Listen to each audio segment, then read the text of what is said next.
Posiblemente. Puede venir alguno de ahí. O sea, es una demostración que técnicamente es una demostración, pero sí. Como, o sea, digo, tal cual no es una demostración. ¿Qué es lo que te dice ahí? Si quieres que haya lo como breve. Porque no estás probando. Es que en el 4 sí te pide el tema de la doble Digo, realizando es muy sencillo. Una duda rápida. Es que, por ejemplo, aquí tenemos dudas de nuestra influencia periódica, ¿no? Sí. Porque, por ejemplo, tenemos este grafo y ya lo que hacemos, por ejemplo, podemos regresar de un punto a otro en 2, 1, 2. También podemos regresar en 3 y 1 podemos regresar en 5. Entonces, como tal, se toma el múltiplo de esos que un divisor, perdón, que vendría a ser entonces podríamos esa periódica. Se puede regresar igualmente de un punto en 3 y se puede seleccionar de un punto en 5. Entonces ahí mismo se toma el divisor de esa y ahí decimos que esa periódica. Sí, exactamente. Sí, porque toman dos y ya con eso. Dale, muchas gracias.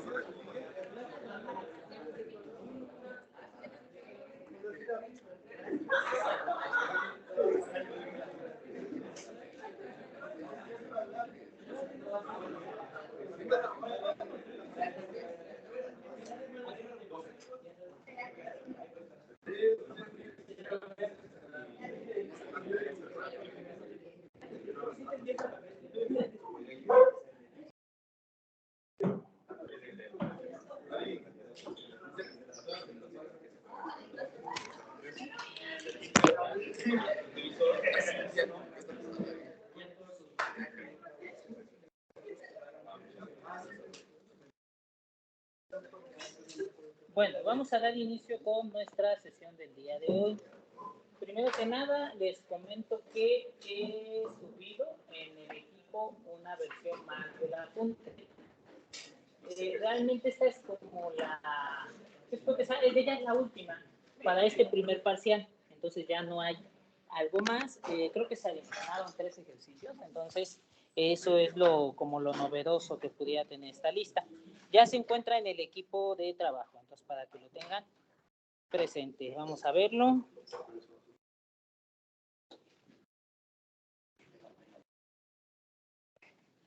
Fueron los últimos, de hecho, para que no sea tan complicado estar buscando cuáles son los que se agregaron.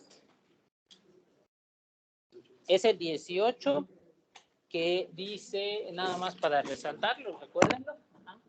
Digo, está de más, pero yo creo que es importante que lo denotemos. El 18 nos dice que un ratón se encuentra en un laberinto, el cual se encuentra dividido en 9 secciones, ahí están las 9 secciones, en la cual se encuentra un pedazo de queso. A continuación se muestra el laberinto, se puede mover nada más, hacer una iteración cada vez que contamos, es decir, de que pasa un bloque, por ejemplo, del A, puede ir al bloque B y al bloque D.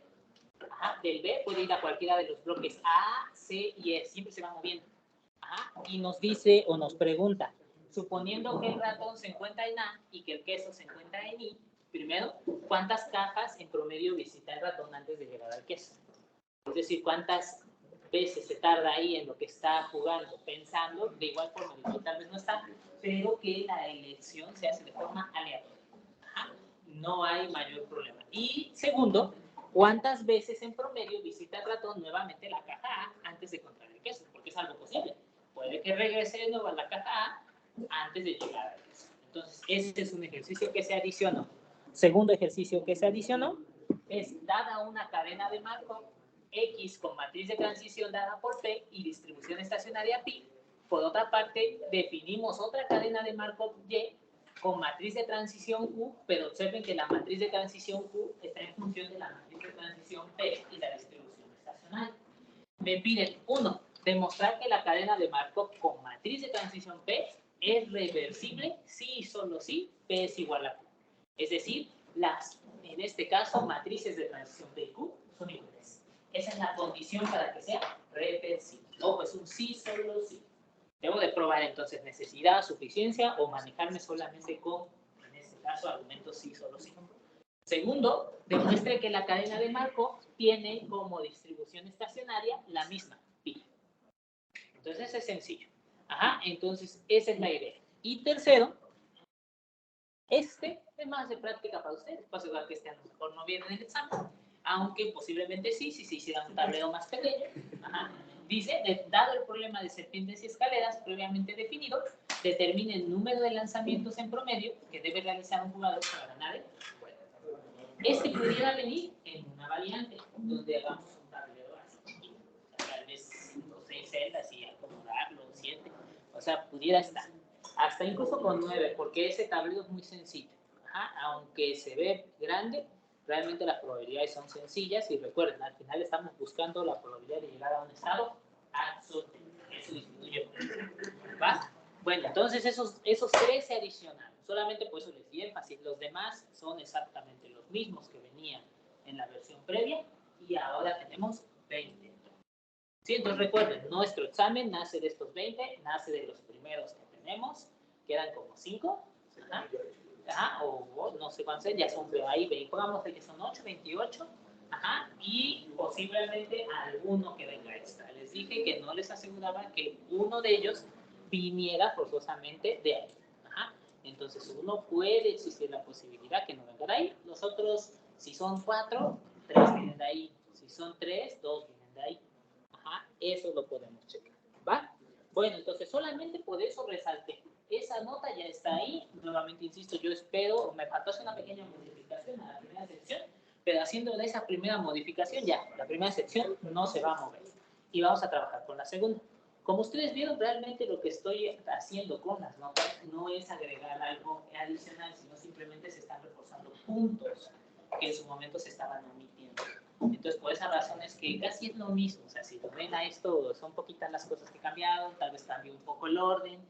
¿Por qué? Porque, insisto nuevamente, esa nota que en su momento había hecho, así la había trabajado, en su momento creía que era de mejor forma, ahora la he ajustado. Entonces, así va sucediendo.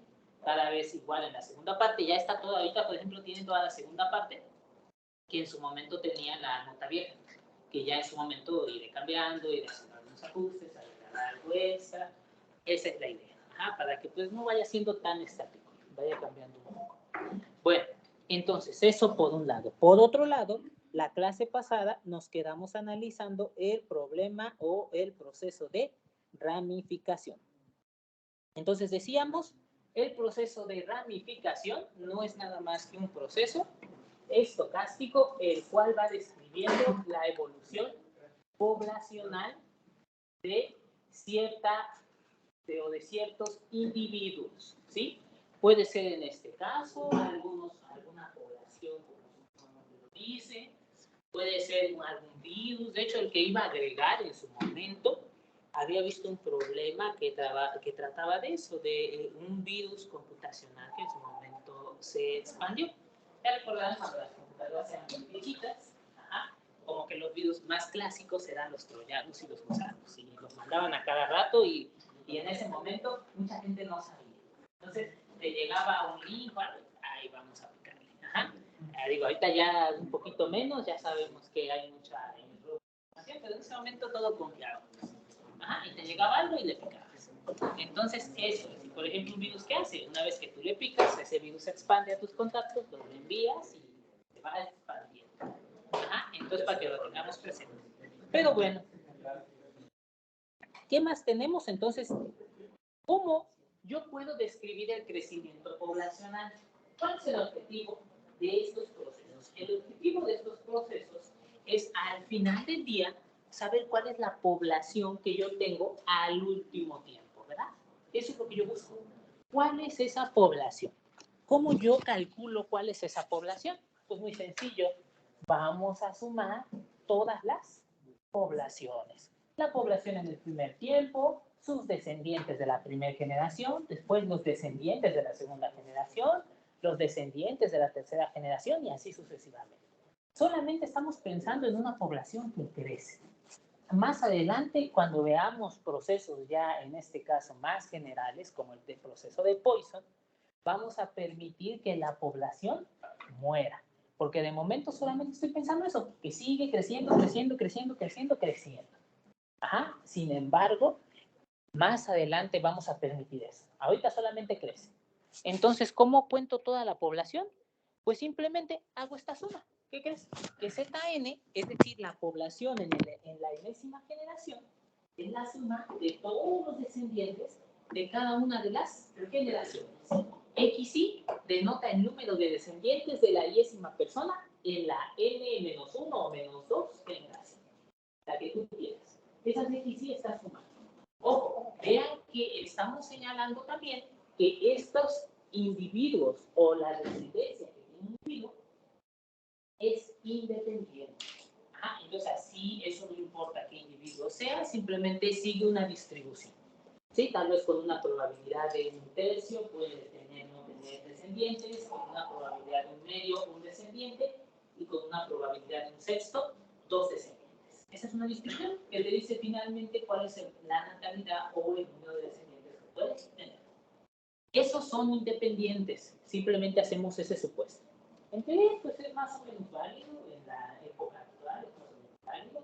Si con eso yo quisiera describir, por ejemplo, la expansión de un virus, por ejemplo, recientemente fue de la pandemia, que pudiera subir, pues claro que es un virus que al final del día es volátil con el aire y al inicio, como que no hay cierta prevención con el cubrebocas, pues simplemente era aleatorio. Llegaba alguien que estaba simplemente contagiado y ¿qué se hacía? Pues se expandía.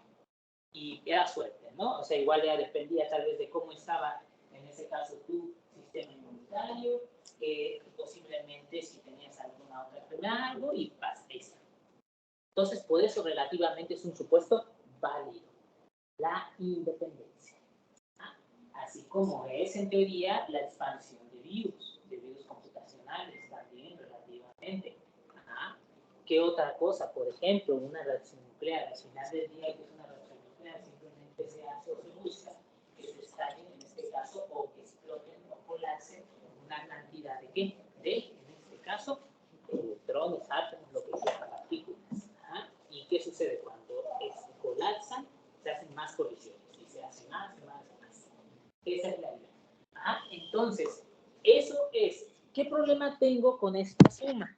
El problema que tengo con esta suma es que, ¿qué? Que depende cuántos individuos haya en la enésima generación. Entonces, esa suma es aleatoria. Esa suma, como puede que en la enésima menos una generación haya habido 10 individuos, 20 individuos, 15, 1 millón, no lo sé. Tiene un factor aleatorio. Entonces ya les decía, la única forma para trabajar esto lo vimos en la primera parte. ¿Cómo eliminar la aleatoriedad? Vamos a ver. Bueno, previo a eso, vamos a suponer que el número esperado de descendientes es esta esperanza. Observen que es la esperanza de quién? De la distribución que te dice cuál es la probabilidad de tener 1, 2, 3, 4, n descendientes. Es una simple esperanza. De forma similar, ahí está su varianza. Idéntica. Obviamente empieza a partir de 0. ¿Por qué? Porque tiene descendientes. Puede ser que no tenga ningún descendiente, que tenga 1, 2, 3, etc. Por eso no toma valores negativos. Ahora, para simplificar el problema, vamos a suponer que la población inicia con un individuo. Por ejemplo, la pandemia inicia ¿con qué? Con un paciente. El paciente 0. Es aquel que en ese momento se contagió y a partir de ahí se empezó a... Entonces, él es ese Z0. ¿Y qué buscas calcular? Buscas calcular E de Z. Entonces, buscas calcular su esperanza. Sin embargo, ya recordarán de su curso de estadística, muchas ocasiones es necesario también la varianza. No solamente la esperanza es importante, la varianza también lo es. ¿Por qué? Porque sí, la esperanza te dice centrado en dónde, pero la varianza te dice qué tan grande es esa medida de tendencia central. ¿Va? Bueno, ¿cómo calculo dicha esperanza? El problema era que dijimos que tenía ¿qué? Una suma aleatoria, que no sabía cuántos individuos tengo en la n-1. Entonces, ¿qué es lo que hago? Utilizo la propiedad de esperanza iterada. Esperanza iterada. ¿Qué sucede en la esperanza iterada? Yo sé que la esperanza iterada dice que la esperanza de z, n, es la esperanza de zn dado zn menos 1. ¿Qué sucede cuando tiene zn menos 1? Bueno, antes de eso sustituyo zn por esta suma. Y observen la esperanza de la esperanza de la suma hasta Zn menos 1 de Zn menos 1. ¿Qué me dice esto? Bueno, observa que cuando condicionas, ¿qué sucede? Cuando tú condicionas el Zn menos 1, entonces este valor deja de ser aleatorio. Entonces, en ese momento, ese factor se volvió en algo determinístico. Ya lo conoces. Ya sabes que esa suma llega hasta Zn menos 1. ¿Por qué razón? Porque estás suponiendo que ya lo conoces. Por esa razón pierde. Entonces, ténganlo presente. Esa es la única forma. Yo les decía, muchas ocasiones va a parecer innecesario hacer esto. Esperanza de la esperanza. ¿Pero por qué lo hacemos? Simplemente para eliminar el factor aleatorio y poder sumar eso. Entonces, en el momento que yo realice esto, ya se ajusta. Ahora, entonces, ¿qué sucede? Pues te queda esto de aquí. Ya sin la esperanza, sin la condicional, perdón. ¿Por qué razón? Porque, primero, cuando llegas aquí, pierde aleatoriedad, entonces ya sabes hasta dónde sumas. Y la esperanza es lineal. Entonces, la esperanza de la suma es la suma de esperanzas. Listo. Cuando llegas aquí, ¿por qué quité el acondicionamiento? Porque dijimos que las X y eran independientes. Entonces, vamos a agregar aquí independientes. Recuerden, todas estas razones ustedes deben de dejarlas ahí claras. Independientes. Ajá. Entonces pierde por ser independientes y te queda esto. ¿Y cuál es la esperanza de X y? Dijimos que todos los individuos tenían la misma o el mismo número esperado de descendientes. En este caso es mu. Entonces me toca sumar de mu hasta Zn menos 1. ¿Cuántas veces estoy sumando esto? Ya es claro, estoy sumándolo Zn menos 1 veces. Y entonces me queda la esperanza de mu por Zn menos 1. Pero mu es un factor y entonces queda mu por la esperanza de Zn menos 1. ¿Qué sucedió? Ya tengo una expresión. Sin embargo, tengo una relación de recurrencia. ¿Por qué? Porque la esperanza de Zn depende de la esperanza de Zn. Muy rápidamente, les doy a ustedes un momento para que eliminen la recurrencia. Es decir, denme una expresión en general para la esperanza de Zn, que no dependa de quién, de Zn-1, sino ya sea en general. Al final yo pueda decir, oye, ¿qué crees? La esperanza de Z10 es mu a la 30 menos no sé qué. Ya. Porque si no, ¿qué sería? La esperanza de Z10 es mu por la esperanza de Z. Queremos una expresión que no dependa. A ver, traten de encontrarla. Es muy sencillo. Traten de determinar. Un momentito para que ustedes lo practiquen. ¿Sí, Diego? Profe, bueno, para el término Z, bueno, la esperanza de Z0, ¿podríamos tomar que es 1? En este caso, cuando tenga la esperanza de Z0, observen que ¿cuántos individuos había en el tiempo 0? 1. Entonces ya lo conoces, efectivamente es 1.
¿Sí?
Bueno, entonces espero que hayan podido comprobar qué es lo que va sucediendo. Realmente es una relación de recurrencia muy simple. ¿Por qué? Porque esperanza de Z1 es igual a mu esperanza de Z0. Pero esperanza de Z0 dijimos que era 1. Entonces esperanza de Z1 es igual a mu. Y después, ¿qué más sucede? Esperanza de Z2 es en este caso o mu por esperanza de Z1. Pero Z1 es mu. Mu por mu cuadrada. Entonces, en general, lo que se sigue es que la esperanza de Zn es mu por. Hasta ahí tenemos. Y miren lo que va a suceder. Entonces, solamente, silencio por favor. ¿Qué sucede a largo plazo con una población? A largo plazo con una población, lo único que puede suceder es cuando yo tengo este límite. Límite cuando n tiende a infinito. Es decir, límite de mu a la n. Sabemos que ese límite vale 0. ¿Y qué? Si mu es menor a 1. Vale 1 si mu es igual a 0 e infinito si mu es mayor a 1. Muy particularmente, si mu es menor a 1, se dice que el proceso de ramificación es subcrítico. Si es igual a 1, se dice que es crítico, y si es mu mayor que 1, es supercrítico. Fuera de esos nombres, lo que a mí me interesa es el comportamiento de la población. ¿Qué es lo que me dice? ¿Cuál es el comportamiento de la población a largo plazo si mu es menor a 1? Si mu es menor a 1, me dice que el número esperado de población es ¿Qué significa? Que la población se va a extinguir. Entonces, en pocas palabras, se extingue. Si mu es igual a 1, aunque el límite da 1, bajo simulaciones podemos comprobar que la población se extingue. ¿Ah? Se extingue. ¿Por qué? Porque al final dice que solamente queda un individuo. Al final, ¿qué es lo que sucede? Que el valor esperado de que tenga descendientes ese individuo es 1 a largo plazo. Entonces, ¿qué sucede? Que con una generación que no tenga un descendiente, se extingue. Entonces, eso es lo que pasa. Si mu mayor que 1, bueno, ahí la población crece sin control. Crece sin control. Ajá.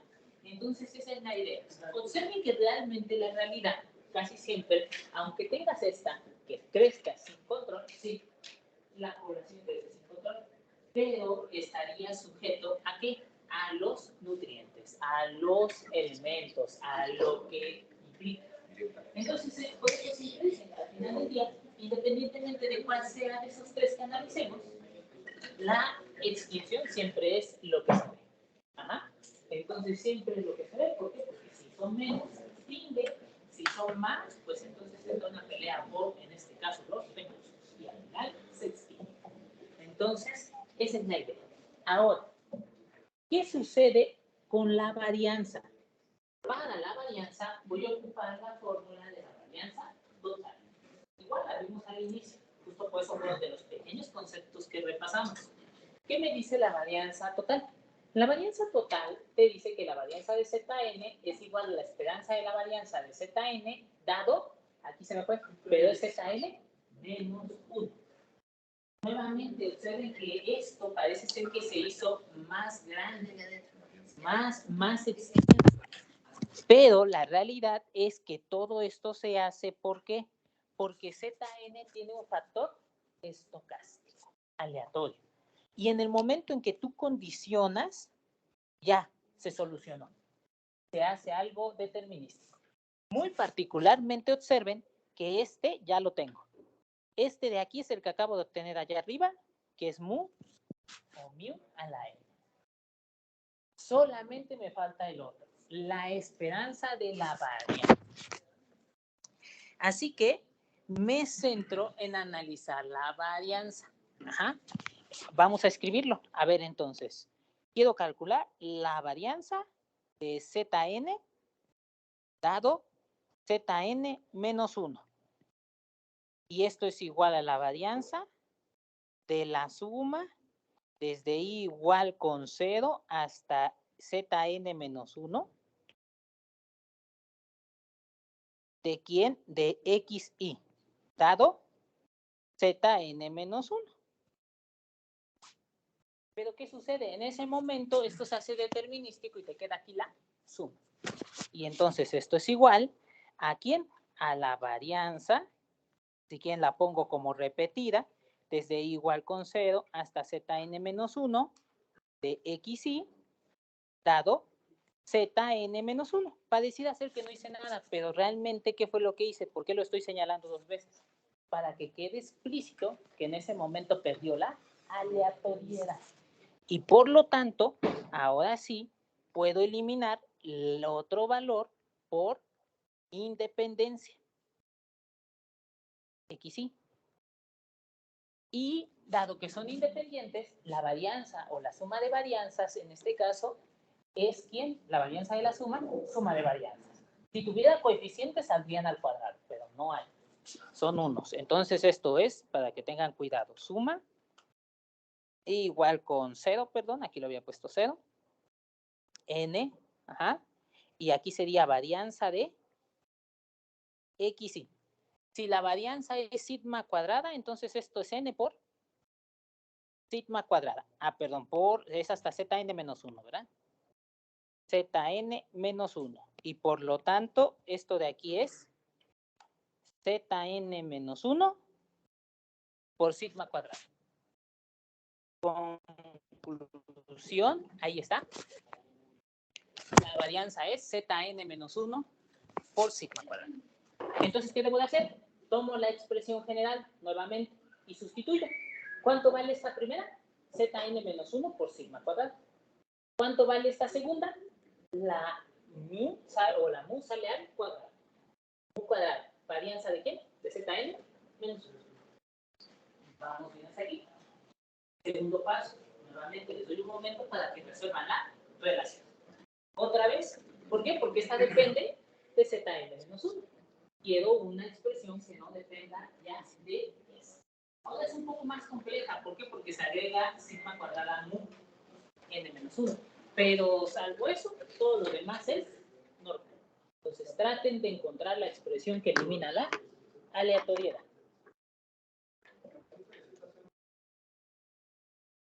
La varianza de ZZ, ¿cuánto es la varianza de ZZ?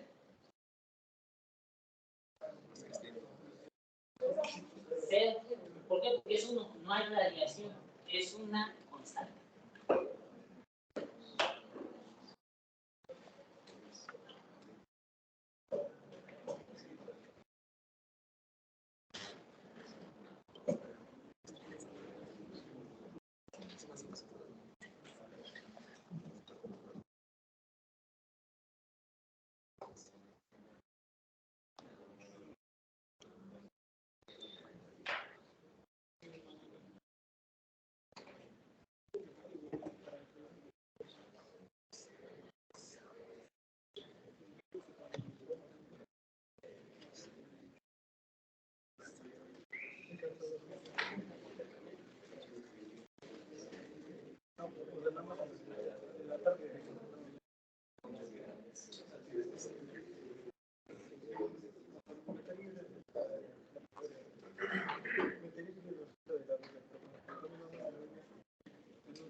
Bueno, entonces vamos a ver qué es lo que sucede.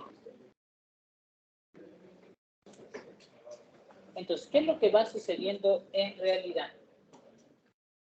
Vamos a esperar a ver que se mueva un poco porque aparentemente se estallan. ¿Qué es lo que sucede? Que entonces la expresión que tengo es esta de aquí.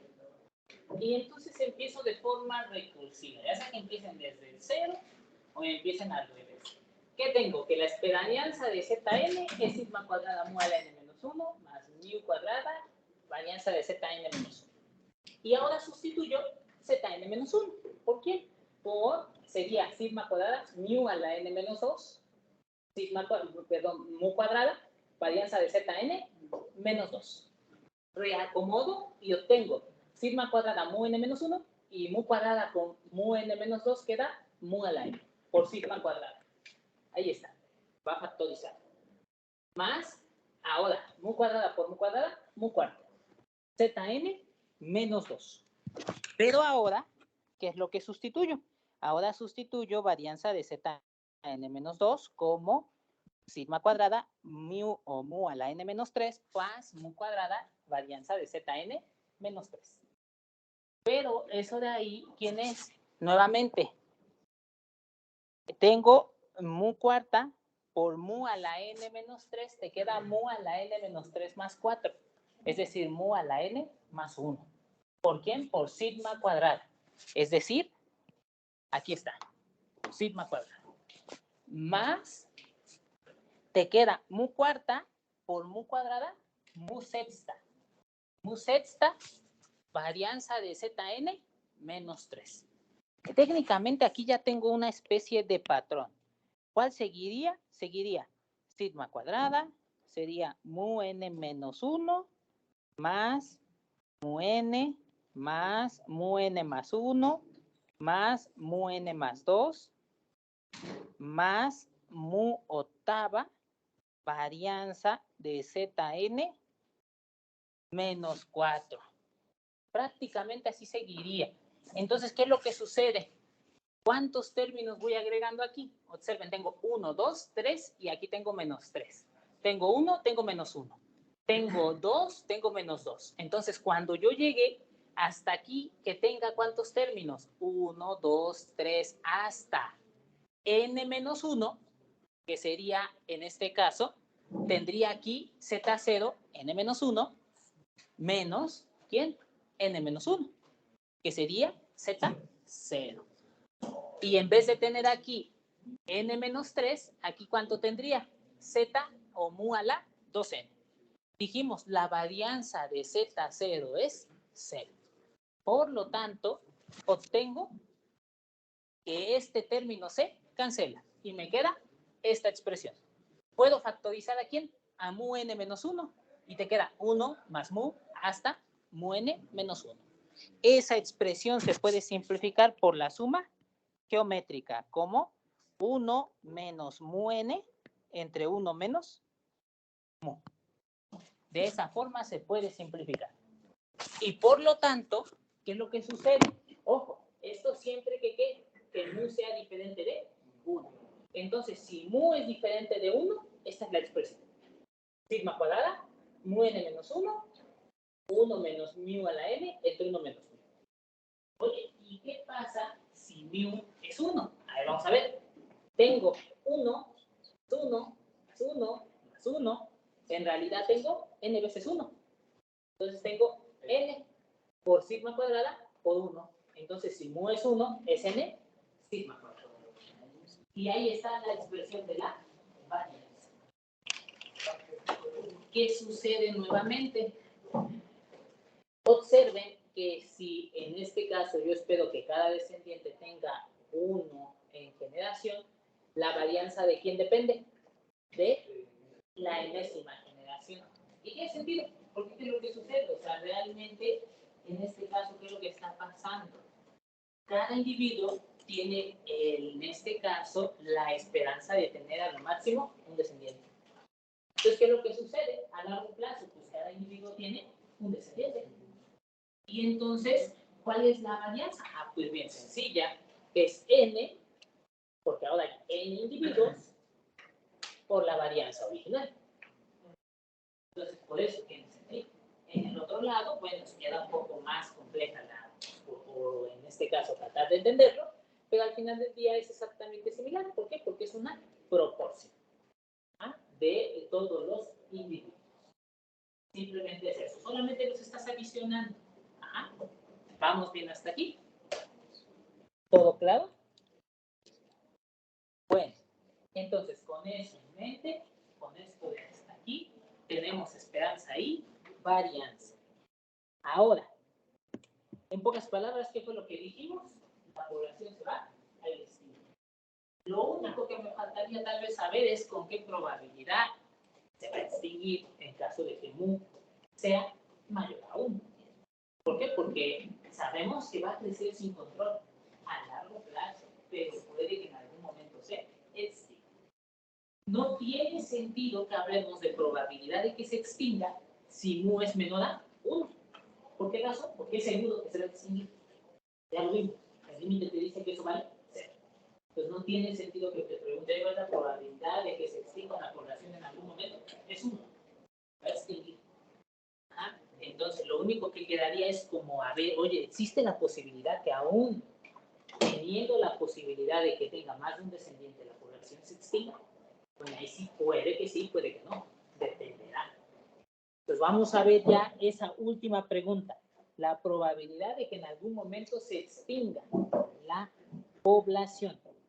Entonces, ¿qué es lo que consideramos? Nuevamente, recuerden que tengo mu n como la esperanza de zn, que es j por zn igual a j. Y sabemos que esto es mayor o igual que suma de estas probabilidades. ¿Por qué? Porque esas probabilidades solamente están siendo multiplicadas por j. Ahí está. Y esto de aquí es la probabilidad de que zn sea mayor o igual a 1. ¿Y qué sucede? Como mu tiende a 0 para el caso específico, entonces la probabilidad de que xn sea igual a 0, zn, perdón, de que x es zn, de que la población se extinga, ¿cuánto vale? Por eso decía, ese caso no tiene mucho sentido. El caso que tal vez tiene un poco para pensar si se va a extinguir es cuando mu es mayor a 1. Ahí sí puede existir o no. ¿Quién sabe qué tal si la probabilidad de que se extinga es 0? Va a crecer siempre sin control. Aún así está la posibilidad. Entonces voy a denotar a π0 como la probabilidad de que la población muera. Y esto por probabilidad condicional es la probabilidad de que la población muera, dado que Z1 es igual a J. Es decir, que en la primera generación hay J individuos. ¿Cuál es la probabilidad de que en la primera generación haya J individuos? Bueno, muy sencillo.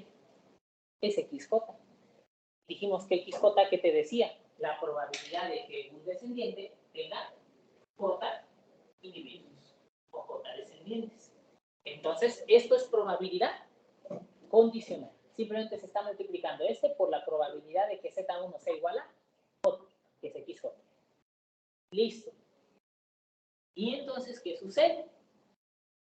Que entonces observen que la probabilidad de que la población muera es igual a ¿quién? A π0 a la J.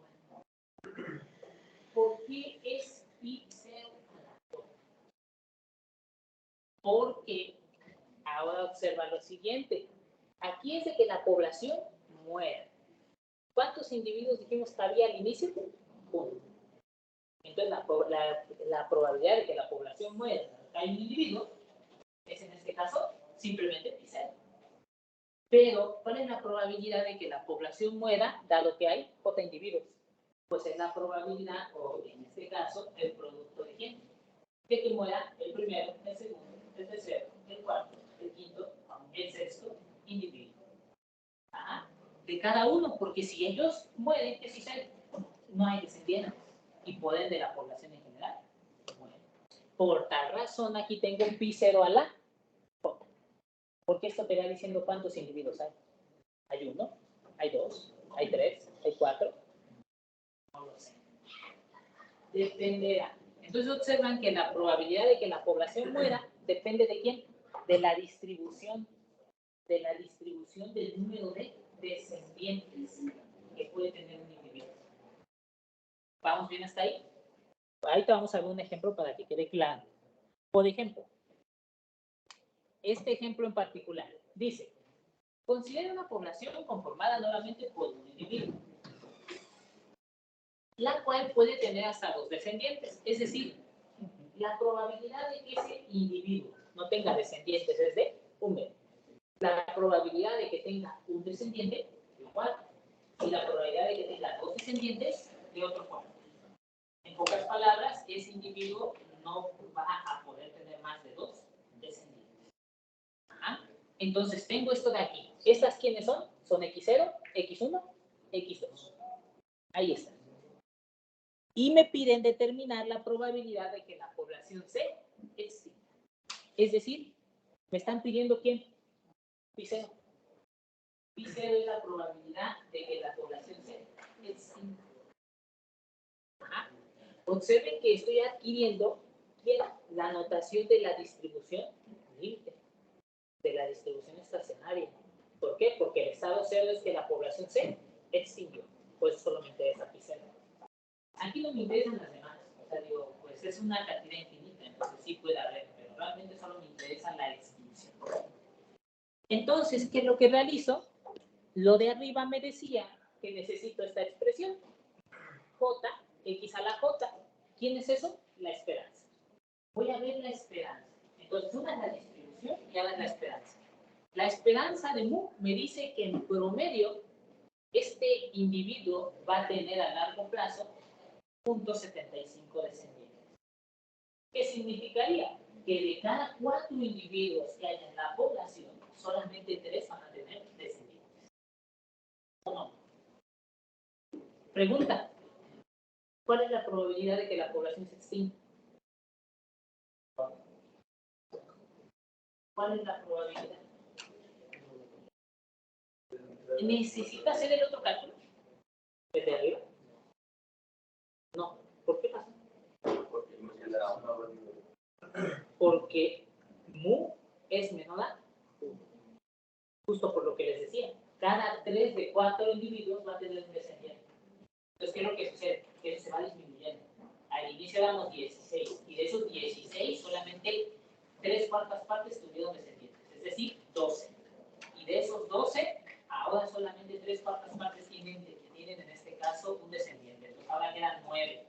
Y la población se va en algún momento se extingue. Entonces aquí no necesito calcularlo. ¿Por qué? Porque mu fue menor a 1. Vamos con otro ejemplo, donde ahora mu sea mayor a 1. Modificamos las probabilidades. Ahora la probabilidad de no tener descendientes es un 4. Y la probabilidad de tener 2 descendientes es un medio. Ahí está. Y entonces calculamos la esperanza. Es 5/4. Ahora no es 1 la probabilidad. ¿Por qué? Porque en este caso mu es mayor a 1. Entonces no puedo responder tan rápido como hace un momento. ¿Qué tengo que plantear ahora sí? Ahora sí necesito este sistema. Pi0 es igual a Pi0 a la J, XJ.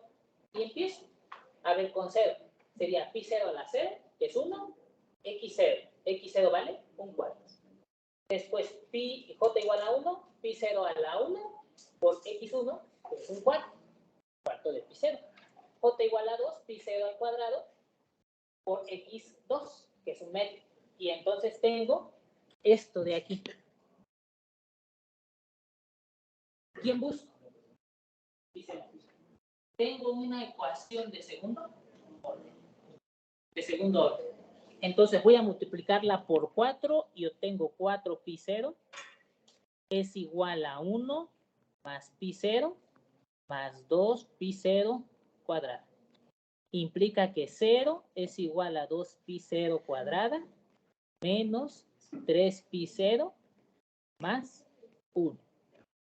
Y bueno, es una ecuación de segundo orden que ustedes pueden resolver. A ver, calculen las raíces. Recuerden qué es lo que significa. Aquí no estamos o no hemos probado nada de que la cadena sea algo. No hemos probado que es irreducible. No hemos probado que hay una sola clase, que son las recurrentes. ¿Qué significa? Que puede que exista una distribución estacionaria, puede que existan 2, puede que existan 3. Entonces, por esa razón ahí hay dos valores. ¿Qué significa que hay dos distribuciones personales? En el proceso. ¿Cuál es la única que les va a interesar? La que sea positiva. Que sea positiva, que no va a resultar. No va a resultar. Y en todo caso, lo que más puede suceder es que tengan a lo más dos positivos, y en este caso tomaríamos el mínimo. En dado caso de que llegasen a encontrar más, pensémoslo, un caso tal vez que es muy activo, tomarían el valor. A ver, resuelvan la desigualdad o esa ecuación de segundo orden y me dicen cuánto resulta, Pizarro. 1 y 1 medio. Significa que entonces la probabilidad de extinción es el valor, yo les dije, positivo. Entonces la probabilidad de extinción es de 1. Existe 50% de probabilidad de que la población se extinga. A pesar de que no es grande, a pesar de que siempre va creciendo la población, bueno, mira que crece la probabilidad de que se extinga es un menos. No lo podemos aún así hacer. Vamos bien hasta ahí. Todo bien. Esa es la idea. Y entonces eso es proceso de ramificación. ¿Dudas hasta aquí? Profe, ¿y si mu es exactamente 1? Si mu es exactamente 1, la probabilidad de extinción, les decía, es 1. Se extingue la población. Lo pueden validar muy rápidamente haciendo esto, o bien incluso simulando un proceso de ramificación. En este momento ustedes ya podrían simular un proceso de ramificación y lo verían. El único caso donde existe la posibilidad de que no se extinga la población es donde cuando mu es mayor a 1, estrictamente. Ok, gracias, profe. ¿Nada? ¿Así? Yo les decía, ¿por qué? Porque aquí no estuvimos trabajando o no probamos si la cadena era ergódica, si la cadena cumplía con otros supuestos para garantizar que solo existiera una distribución estacionaria. Aquí no. Entonces, ¿qué es lo que sucede? Puede existir una, pueden existir 100, pueden existir 1000, incluso pueden existir distribuciones que ya no sean distribuciones negativas, que simplemente cumplan con el supuesto de que pi por p y j por pi es igual, se mantiene. O sea, ese es un supuesto que relativamente aquí en este caso es de... ¿Por qué no lo probamos todo eso? Porque en esta cadena muy particular no cumple con algunos de ellos. Entonces, existen varias, que lo que sucede, simplemente me interesa la que cumpla con el objetivo. ¿Va? ¿Alguna otra duda? ¿Todo bien? Bueno. Entonces, eso tengo por una parte. Ahora bien, solamente quería aquí comentarles, de igual forma, en la parte anterior, agregué este pequeño apartado, que es el método simple. Realmente les voy a contar un poco de qué dice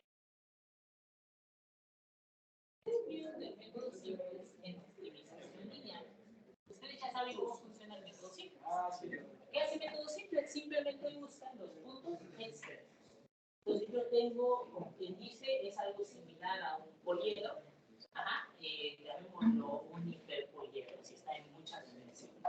¿Y qué es lo que sucede? Que solamente estoy buscando en los puntos esquina, en los vértices del hiperpoliedro. Solamente lo estoy tirando y veo cuál es mejor. En algún momento se preguntaron en optimización lineal realmente si eso era un algoritmo eficiente. En su momento nos dicen si es eficiente.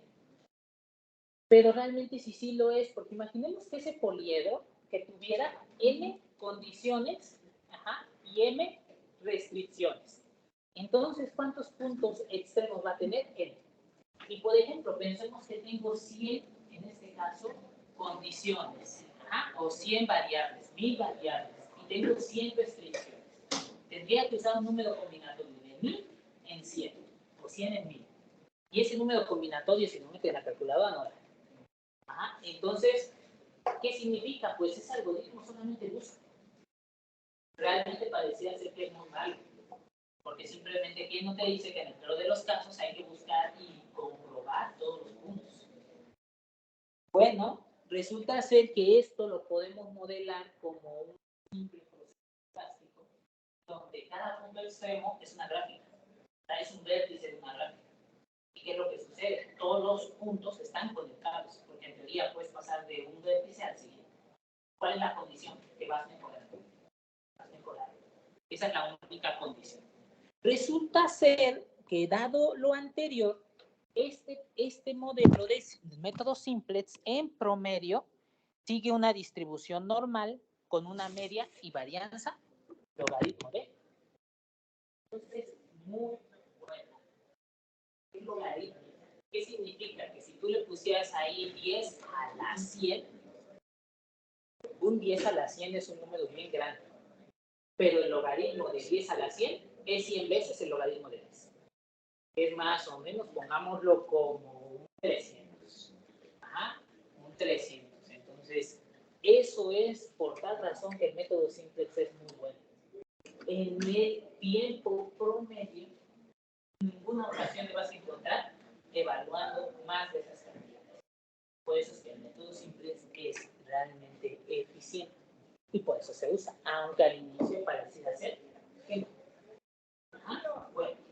Lo que ahí yo les pido es que ustedes validen eso nada más. O sea, digo, realmente no me interesa mucho eso porque solamente es una pequeña aplicación. ¿Sí? Una pequeña aplicación. Realmente no vale más esto, pero para que ustedes vean cómo ya pueden ustedes modelar incluso otras situaciones para calcular tiempos. Eso es lo que busco. ¿Sí? Entonces, ténganlo presente. Y bueno, con eso prácticamente damos por concluida nuestra primera parte del curso. Ya lo que resta simplemente es esa evaluación que vamos a tener. Ajá. Entonces, ¿eso que tenemos? Ahora, en este caso, habíamos quedado que el examen iba a quedar el día miércoles. Ajá. Estaba pensando que lo pudiéramos dejar el día viernes, solamente un día recorrerlo. No sé qué piensan al respecto, si lo dejamos el día viernes.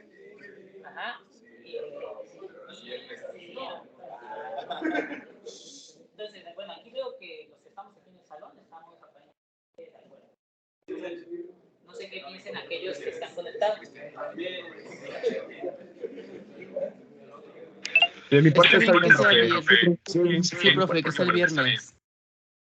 Ok, parece ser que sí. Entonces, no vi que alguien dijera que no. Entonces, parece ser que sí. Ténganlo presente. Va a quedar ese día nuestro examen parcial, este viernes, que es el viernes. Ajá. Y lo que sí es que vamos a seguir avanzando con los temas. El día viernes que viene podemos consultar dudas. Ajá, dudas sobre lo que hayamos visto.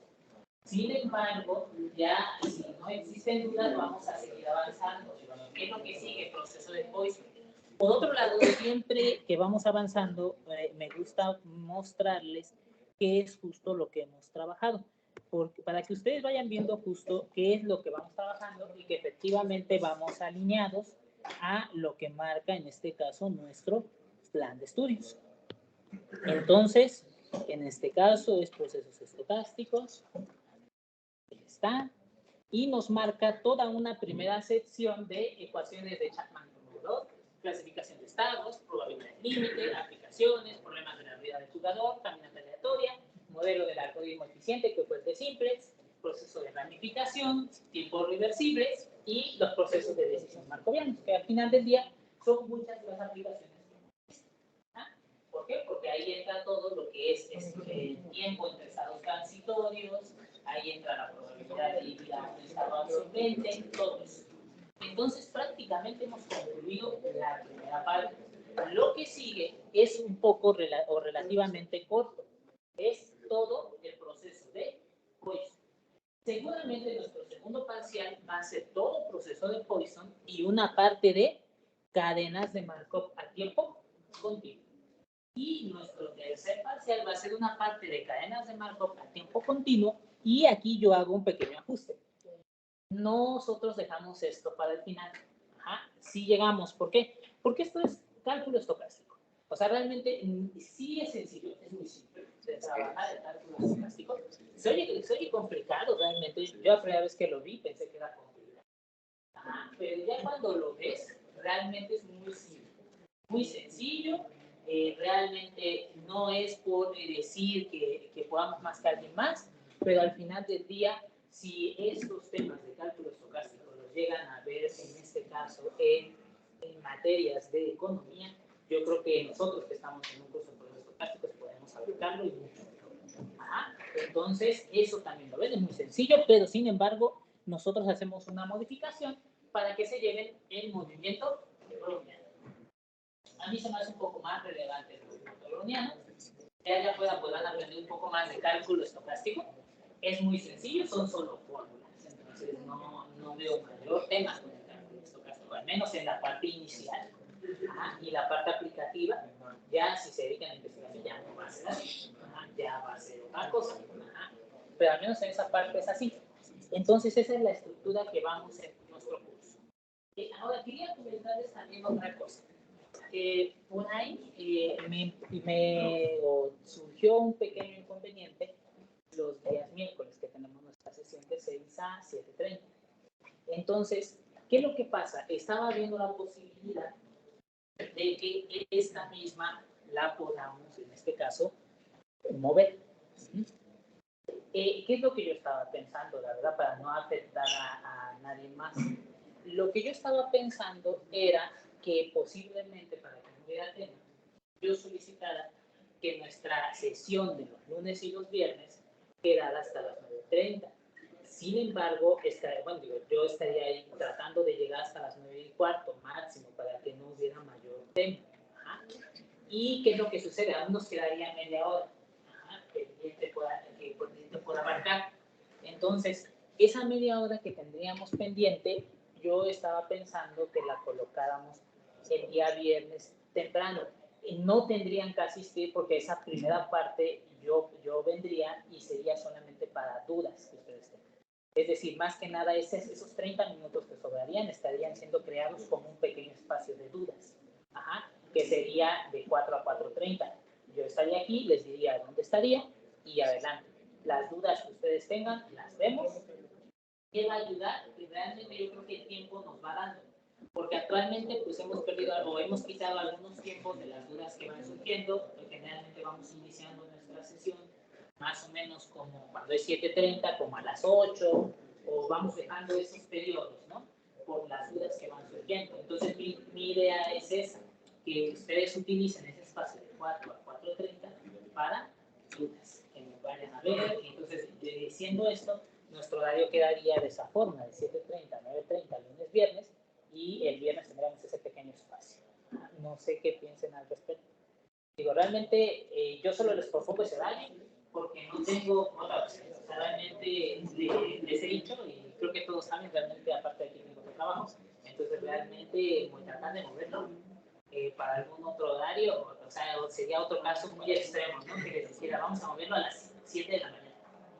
O sea, es un horario muy extremo. Y realmente solo podría ser esa opción, porque de ahí en fuera el otro horario que yo tengo libre sería de 2 a 3:30, pero pues simplemente no me da tiempo para venir hasta acá. Entonces, esa es la razón. No sé qué piensen al respecto. Digo, realmente, yo creo que, o sea, salvo lo que ustedes me digan, eso pudiera hacer. Porque de ahí en fuera ya otra opción, pues sería buscar o pedir, en este caso, que alguien más se hiciera cargo del curso en ese día, ¿no? Particularmente porque ahí sí no pueden. ¿Sí, Diego? Bueno, pues su idea no me parece mal. De hecho, yo la apoyaría, profe. O sea, sí, de mi parte no hay problema. No sé qué piensan. Digo, o sea, al final, les digo, o sea, no sé, aunque quede 9:30, o sea, yo creo que el tiempo nos da bien. O sea, que como ese espacio de dudas, al final nos da para ir avanzando. Realmente ahorita siento que hemos avanzado mucho. Hemos visto contenidos que realmente en algún otro curso no lo llegué a ver. Entonces, eso sería solamente eso. Digo, realmente igual ustedes podrían disponer posiblemente de este día, de día miércoles. Y de igual forma les comento, o sea, había unos miércoles que, o sea, digo, todo esto fue por un tema que tuve ahí pero había unos miércoles que de cualquier forma, o sea, aunque tenía eso, pues los había pedido como los de vacaciones. Entonces, de igual forma, esos días voy a andar por aquí. Entonces ya les avisaré, no va a haber sesión, evidentemente, porque no sería justo avanzar si suponiendo que no va a haber clase. Pero sería para quienes, únicamente por si tienen dudas. O sea, ya les diría, pues ando por aquí. O sea, creo que se puede compensar tratando de mandar todas esas dudas que ustedes tengan en esos horarios que tengamos para que la sesión tratemos de avanzar, por decirlo así, lo más fluidamente. Y cada sesión que tengan, adelante. ¿Sí? ¿Esos días lo veríamos en el salón? Sí, todo, o sea, todo de cuál, Los viernes, el 4 a 4. Sí, yo voy a estar aquí. Les diré dónde voy a estar. O sea, les diré, no sé, o sea, yo llego aquí generalmente como a las 3:45. Entonces paso a comer algo, como 15 minutos, regreso aquí y entonces ya estoy más o menos aquí de las 4, ya les diría dónde estoy, o sea, les diría, no sé, podemos fijar un salón fijo, para que ahí yo esté y solamente desactúen los que tengan dudas. O sea, digo, sería, pues, insisto, como algo adicional porque tendríamos la clase normal a las 7:30. A las 7:30 nos veríamos, sería la clase bajo el mismo entendido y solamente ocuparíamos ese espacio de dudas. O sea, quien quiera venir, pues lo veo, trabajamos las dudas que tengan y si no, pues de cualquier forma solamente vamos a trabajar la sesión hasta las 7:30. No sé si están de acuerdo. Digo, más que nada para, pues yo comentarle en este caso al departamento previo. Sí, les digo, realmente fue, sí les pido una disculpa porque fue algo así inesperado, me movieron varias cosas, entonces de repente fue así, pues hay que hacerlo así, hay que ajustarse y bueno, digo, por prisa que parezcan, pues al final del día, pues hay que hacer prisa que tengas dos trabajos, entonces hay que considerarlo, entonces hay que pensarlo. Y entonces eso es lo que sucede. Digo, más que nada cuando son de la administración, ya de privados, creo que puede ser. Entonces no pasa. Pero bueno, entonces estamos en el entendido. Digo, para que así yo lo proponga y ustedes vean el cambio. Digo, indistintamente, mira, el único que sí no chequé fue esa media hora con el doctor Alejandro, que es el departamento. Si se queda así, pero indistintamente, si me pide colocarlo en otra parte, de cualquier forma, el horario de 4 a 4:30 creo que gana todo para nosotros. O sea, digo, distintamente lo vamos a manejar así. ¿Les parece bien? Viernes de 4 a 4:30. Viernes de 4 a 4:30, que sería el restante. Yo voy a estar aquí un poco antes. Solamente dudas. Sí, solamente dudas que tengan, generalmente de la lista o de lo que hayamos visto. O sea, podemos abarcar eso. Incluso si tienen dudas con respecto a conceptos que hayamos visto en la clase, pueden ocupar ese espacio para eso. O sea, ese espacio es para dudas. Más que para, o bueno, igual les puedo explicar algo que ustedes mismos hayan avanzado. O sea, más allá de que yo les explique algo nuevo en ese pequeño espacio, no va a estar. Tal vez igual puedo ver de repente algún código, o podemos ver cosas de ese tipo, que al final del día añaden, más no que son de entonces así quedamos, ¿va? Entonces así pido la solicitud y lo bueno, entonces siendo ese el asunto, pues así quedamos. Recuerden nuestro examen. Recuerden nuestro examen. El examen es ese viernes, justamente. Este viernes es dudas, si tienen dudas. Yo siempre llego y digo dudas. Y si hay dudas, las veo. Y bueno, si no hay dudas, tristemente pues ya avanzo, porque llegar aquí y no hacer nada es. Sí. El viernes vamos a revisar dudas, pero yo creo que es más como que hagamos o intentemos el fin de semana, entonces no sé si puede también abarcar un poquito de lunes, si llegamos a tener sí, sin tema. O sea, generalmente siempre, o bueno, al menos trato de que sea una o dos sesiones que yo llego y pregunto dudas. Que generalmente les digo, ¿tienen dudas? Y si no hay, pues ya me siguen. Y si hay, se atienden las que son y ya no hay, pues seguimos. Lo que sí tengan presente es que no voy a resolver ejercicios de la lista. ¿Por qué? Porque de ahí nace el examen. De ahí sale el examen. Entonces, hay ejercicios de la lista, o si yo resuelvo uno de la lista, den por hecho que ese ejercicio no va a venir. Entonces, para que lo tengan presente. Entonces, lo que sí puedo hacer, como he hecho con varios de ustedes, es orientarles de la lista. Mira, puedes hacerlo así, puedes hacerlo de esta otra forma, pues eso sin tema. Pero de ahí a que yo llegue y diga, vamos a hacer el ejercicio 15 y lo vamos a trabajar ahí. Entonces, vamos a trabajar eso, podemos ver dudas, orientarles, pero yo no llegaría a la Listo. Sí, sí. Profe, bueno, una pregunta. Con el cambio de horario del examen, bueno, de horario y de día, ¿el examen de todas maneras se mantiene presencial? Sí, lo haríamos ese examen, o sea, digo, la verdad, ese cambio, yo creo que estaría aplicando a las 6 semanas, pero de igual forma lo dejaríamos para eso. Sería para, yo voy el examen lo voy a hacer para una 30. Digo, de igual forma estaba pensando, siempre suelo dar unos 5 o 10 minutos, que en este caso serían tal vez, estaría hasta acorde a lo que es, pero sí, el examen va a estar diseñado esencialmente para 1 hora 30, no para más. Técnicamente deberían de hacerlo. Digo, el examen siempre que los hago, cuando son presenciales, yo los hago bajo el supuesto de que yo debo resolverlos en la mitad. Entonces, ese es mi supuesto, yo lo resuelvo en la mitad y ustedes técnicamente tienen todo. Ese es mi parámetro de referencia. Ajá, entonces para que lo tengan, no más. Ajá, va. ¿Queda claro entonces ese punto, Cintia? Sí, profe, gracias. Entonces, siendo el asunto, nos vemos el día viernes. Normal, en este no tenemos la de las 4 porque pues, estamos bien. Eso aplica ya está. Cuídense.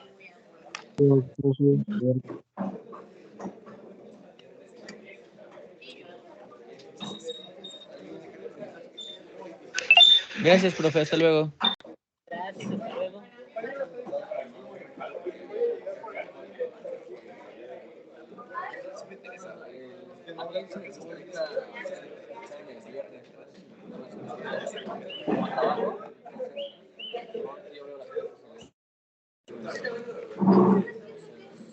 Dame oportunidad, digo, voy a considerar, porque seguramente va a haber varios